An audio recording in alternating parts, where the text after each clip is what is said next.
Agora chega para cá, porque tem um assunto que interessa a você, viu? Na semana passada foi aprovada a reforma da Previdência e ela mexeu com regras muito conhecidas. Vamos ver na reportagem da Record TV. Enquanto servia o almoço, o Clemilson pensava no futuro, na aposentadoria. Eu estou tentando entender, mas eu não sei como vai ficar minha vida ainda. É muita mudança. As maiores mudanças são para os jovens, que vão entrar no mercado de trabalho e só poderão se aposentar ao atingir a idade mínima, de 65 anos para os homens e 62 para as mulheres. E nos dois casos, com pelo menos 20 anos de contribuição. Entre as mudanças, há a nova regra para o cálculo do valor das aposentadorias. Todas as contribuições do trabalhador vão entrar na conta, que define a média usada como referência para o benefício. Antes da reforma, 20% das contribuições eram descartadas, as menores. Vai ser preciso trabalhar mais para ter uma aposentadoria maior.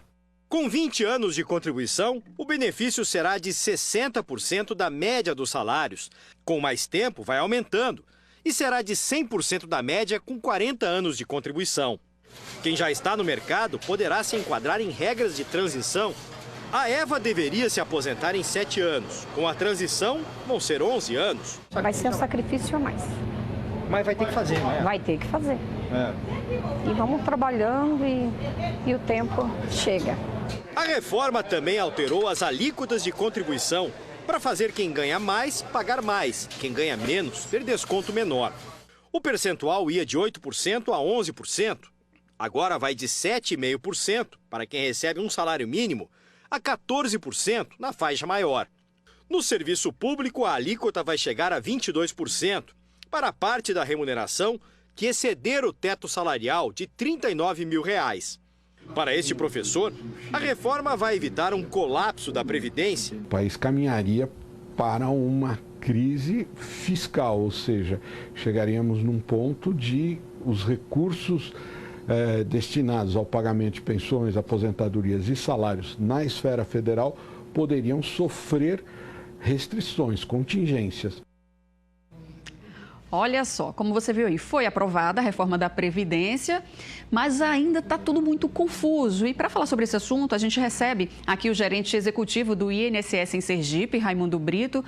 Muito bom dia, Raimundo Brito. Como eu disse, ainda está confuso, né? Foi aprovada agora, ainda falta ser promulgada, né?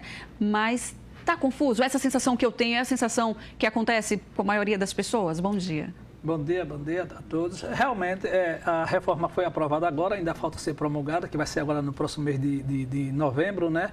E como você disse, ainda realmente está muito confuso, né?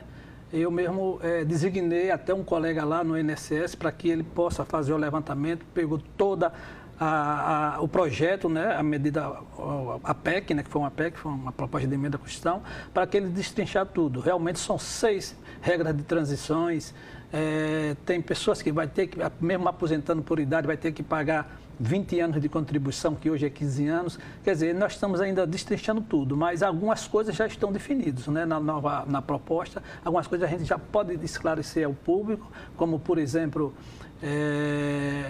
a mulher, por exemplo, que tenha 28 anos de contribuição hoje, que se aposenta com 30, e o homem tenha 33, ele vai pagar um pedágio, que ele ainda não atingiu, né? Mas esse pedágio vai ser de 50% do tempo que está faltando, né? Que está faltando 2 anos, vai trabalhar mais um, vai trabalhar 3.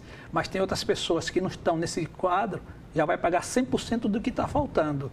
Então, realmente, eu estava lendo, inclusive, uma reportagem onde um professor, né, de especialização em Previdência, no INSS, ele dizia o seguinte, que cada caso é um caso. O meu caso pode ser diferente do seu caso, apesar deles serem parecidos. Pois é, né? Como o senhor colocou, são 6 regras de transição para quem já está na atividade, mas a mudança principal é para quem está entrando agora no mercado de trabalho, é isso? Justamente. Para quem está entrando agora no mercado de trabalho, por exemplo, a mulher não se aposenta mais com 60 anos, vai se aposentar com 62, com 15 anos de contribuição, ou então ela vai para aquela regra 86,96, né? O homem, ele continua com os 15 anos de contribuição, mas com 65 anos de idade. Quer dizer, para quem vai entrar, realmente mudou. Aliás, desculpa, o homem que vai entrar com 20 anos de contribuição.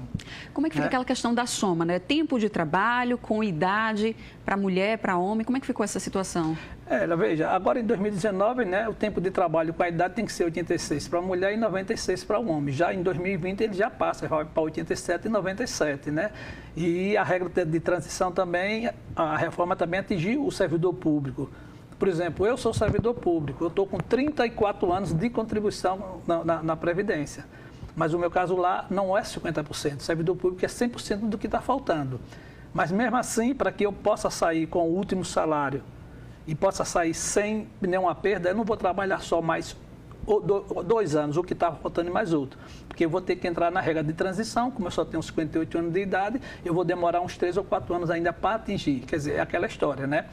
Se eu tivesse uma idade maior, eu entraria naquela regra de transição só de 100%. Mas como a minha idade não atingia 60 anos, eu vou entrar na outra regra que vai demorar mais ainda. Então, só para a gente entender, né? A pessoa que quer aposentar integralmente, como é que vai funcionar? Como é que fica essa situação? Veja, no CLT, ele hoje, para se aposentar integral, ele tem que ter 96 o homem e 86 a mulher. Para o ano, 97 e 87. Espera aí, para quem está assistindo não entender errado. Não é idade não, viu, gente? Não é 96 anos não, porque aí a pessoa, como dizem, vai morrer. É uma soma, né? É a soma do tempo de trabalho com a idade. São pontos. E é obrigatório que a mulher tenha 30 anos de contribuição para entrar nessa regra e o homem tenha 35 anos de contribuição para entrar nessa regra. Hoje, a mulher com 30 anos de contribuição e o homem com 35, ele pode se aposentar.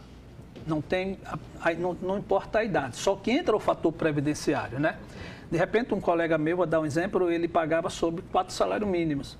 E ele deu a entrada e se aposentou, ficou com um salário pequeno. Ele perguntou por quê. Eu digo, você não atingiu o fator previdenciário, entrou na sua soma. O tempo de contribuição dele com a idade dele não chegou a 96. Então, isso aí dá uma perda de mil e poucos reais. Realmente a perda é grande. Aí, para que a pessoa não tenha essa perda, que toda aposentadoria tem uma perda, que é uma soma, né? Isso. E aí ele tem que atingir a mulher 86 e o homem 96. Hoje, em 2019. 2020 ele já aumenta mais. A cada ano, aumenta um ano, que seria 6 meses, que é 6 de idade e 6 de trabalho. 6 de trabalho.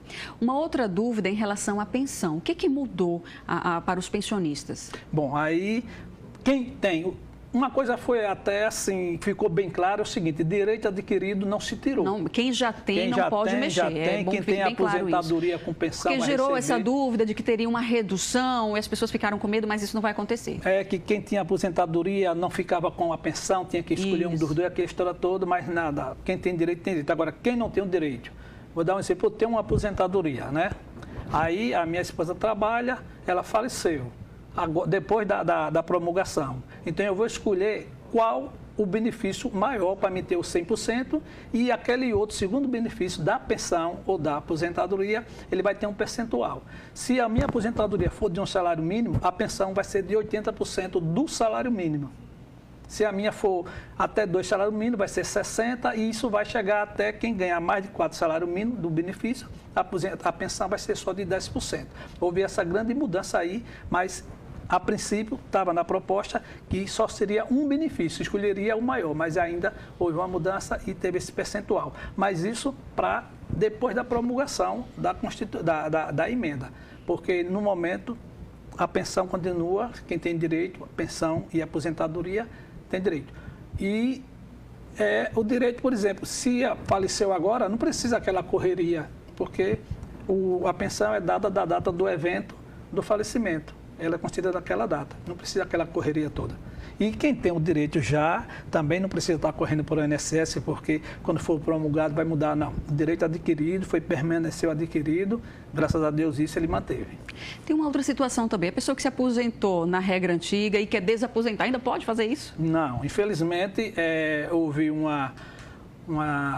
não sei se é a sentença, um parecer do STF, né, que não dá direito a pessoa a desaposentar para poder escolher um outro benefício maior. Por exemplo, ele aposentou e continuou trabalhando, aí quando o salário aumentou, ele quer deixar aquele benefício, não quer mais aquele, quer desaposentar para poder dar entrada no maior. Não, houve um parecer do STF que isso é inconstitucional. Agora, muita gente realmente já deu entrada no INSS, nós temos a obrigação de acordo com a sentença do STF, de negar o pedido e as pessoas entram com recurso na justiça e se a justiça determinar que a gente faça isso, a gente faz. A gente tem que obedecer à justiça. Como é que fica a situação das pessoas que estão faltando pouco tempo para se aposentar, menos de 5 anos, por exemplo? Veja, aquelas pessoas que a mulher que tiver 28 anos de contribuição e o homem 33, ele vai pagar só 50% de pedágio do que estava faltando, né? É aquela história. Tem 28 anos, faltava 2, vai trabalhar até 31 e aí se aposenta. O homem tem 33, vai trabalhar até 36 e se aposenta. Agora, quem não está, faltando só 2 anos, aí ele entra na regra dos 100% do que está faltando. Raimundo, com certeza o senhor vai voltar aqui muitas vezes para a gente debater bastante aí essa nova previdência. Faça a cartilha, traga aqui para a gente debater mais ainda sobre o assunto. Muito obrigada pelos esclarecimentos, porque ainda essa semana vai ser votada a PL da periculosidade. Então, a previsão é que a proposta seja somente promulgada lá para o final da quinzena, né, de novembro. Muito obrigada mais uma vez pela sua participação. Olha só.